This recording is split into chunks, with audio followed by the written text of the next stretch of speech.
पाकिस्तान जड़े नेता भारतर निर्वाचन बेले कांग्रेस नेता राहुल गांधी और दिल्ली मुख्यमंत्री अरविंद केजरीवाल अग्निवर्षी भाषण को समर्थन करने घटना चर्चार विषय पलटि।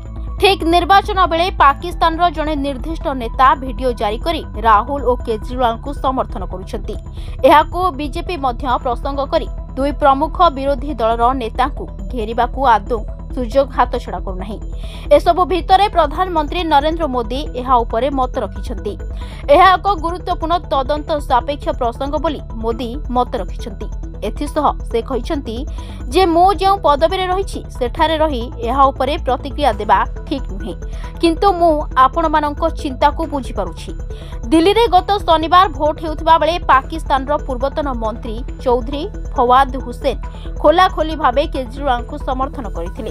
एहा पूर्वरु से राहुल गांधी को गोटे वीडियो जारी करी ताकू प्रशंसा भी करथिले।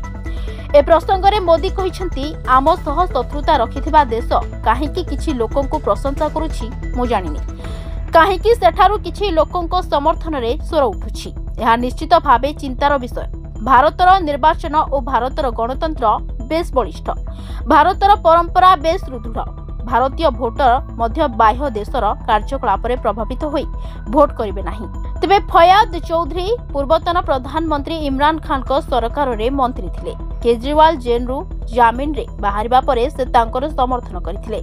से एक्स रे पोस्ट करथिले जे मोदी जी आउ गोटिए युद्ध हारि गले, केजरीवाल खलास हेले। एहा भारत पई भल खबर। से परवर्ती पोस्ट रे केजरीवाल और तांको परिवार लोक भोटिंग देबार फोटो को शेयर करथिले। से लिखिथिले शांति और सौहार्द्य संभवतः घृणा और आतंकवादर फोर्स को हराइबो। एहा उपरे जवाब दे केजरीवाल कहिथिले चौधरी साहेब मु और आमे देश निजर समस्या समाधान करबा को सक्षम। आमे आपनक ट्वीट चाहनु। वर्तमान पाकिस्तान गोटे भयंकर देश, आमे आम देश को चलाई परिबु। Report Dinlipi live.